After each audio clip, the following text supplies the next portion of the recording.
Safari ya wana wa Israeli kutoka utumwani Misri hadi kuingia katika nchi ya ahadi ni moja ya simulizi kubwa zaidi kuwahi kusimuliwa katika Biblia. Ni historia iliyojaa maumivu, miujiza, usaliti, vita, njaa, imani na hukumu za Mungu. Hadithi hii imeandikwa hasa katika vitabu vya Kutoka, Walawi, Hesabu na Kumbukumbu la Torati ndani ya Biblia. Habari, karibu kwenye mwendelezo wa makala zetu hapa Positivity Media.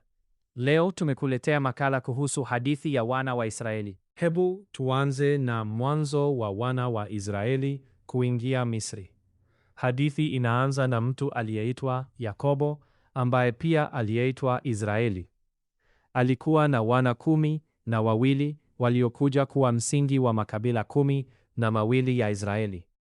Mmoja wa wanawe alikuwa Yusufu. Yusufu aliuzwa utumwani na ndugu zake kwa sababu ya wivu. Lakini baadaye, kupitia mpango wa Mungu, akawa mtawala mkubwa nchini Misri chini ya Farao. Wakati wa njaa kubwa duniani, Yakobo na familia yake walihamia Misri kuishi pamoja na Yusufu. Mwanzoni, waliishi kwa amani katika nchi ya Gosheni. Walibarikiwa sana na kuongezeka kwa kasi kubwa. Lakini miaka ilivyopita, alikuja Farao mpya ambaye hakumjua Yusufu.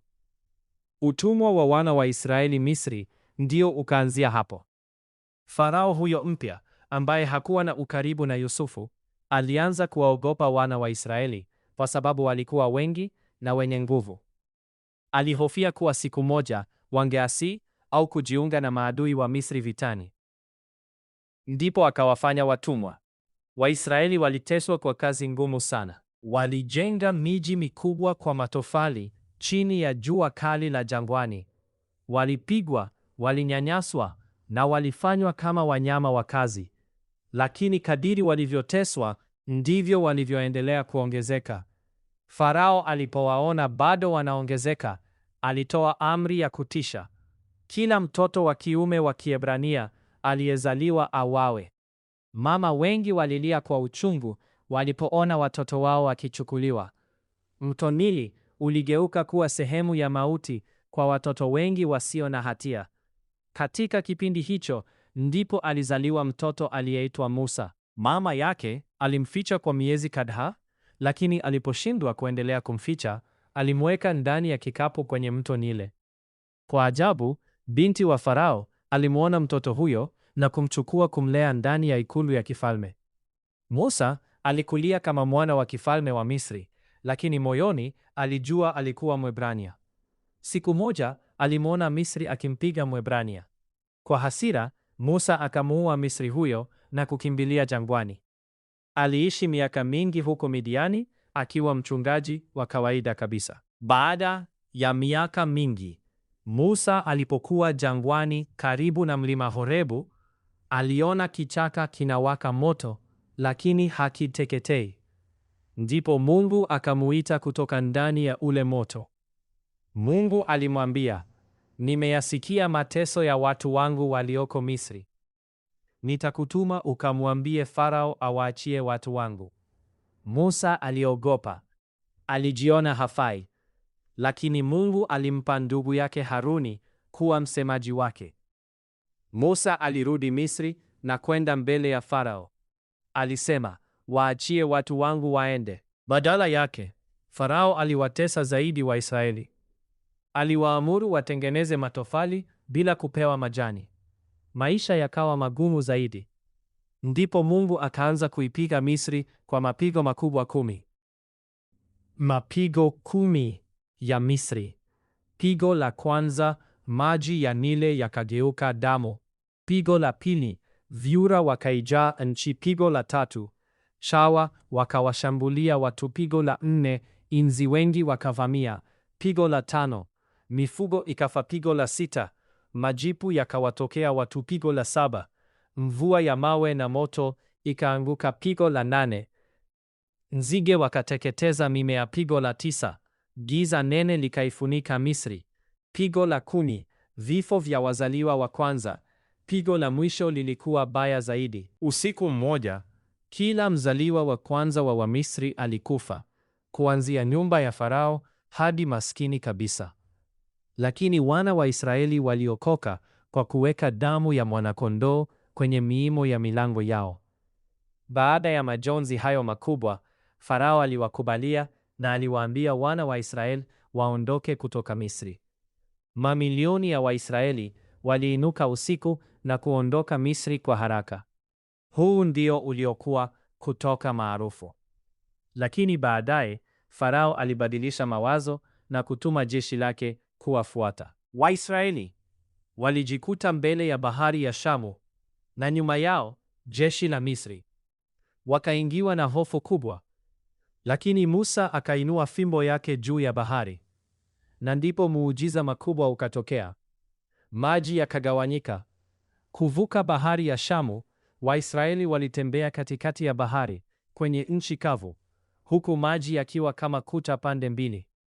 Jeshi la Misri likawafuata. Lakini baada ya Waisraeli kuvuka, maji yakarudi ghafla na kulizamisha jeshi lote la Farao. Sauti za farasi, vilio vya askari na magari ya vita vilitoweka chini ya maji.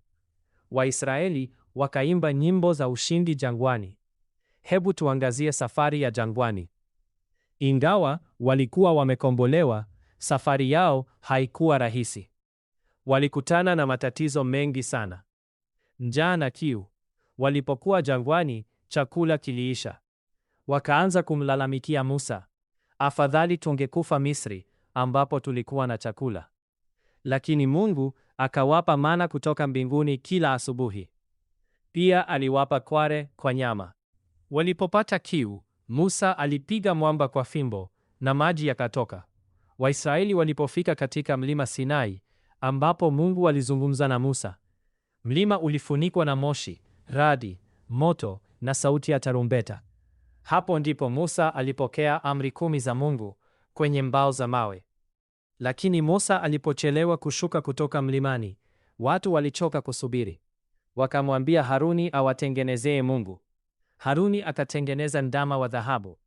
Watu wakaanza kuabudu sanamu hiyo kwa shangwe na anasa. Musa aliposhuka na kuona hayo, alikasirika sana mpaka akavunja mbao za sheria. Mungu aliwakasirikia sana watu wake kwa sababu ya ibada ya sanamu. Wengi waliangamia kwa hukumu. Baada ya safari ya muda mrefu jangwani na misukosuko ya hapa na pale, baadaye Musa alituma wapelelezi 12 kwenda kuchunguza nchi ya Kanaani, yani nchi ya ahadi. Walirudi na habari kwamba nchi ilikuwa nzuri sana, yenye maziwa na asali. Lakini wengi wao waliogopa kwa sababu waliona majitu na miji yenye kuta kubwa. Watu wakaanza kulia na kusema, turudi Misri.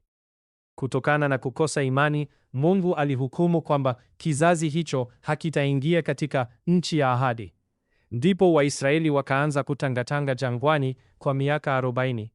Safari ambayo ingeweza kuchukua muda mfupi iligeuka kuwa miaka 40 ya mateso.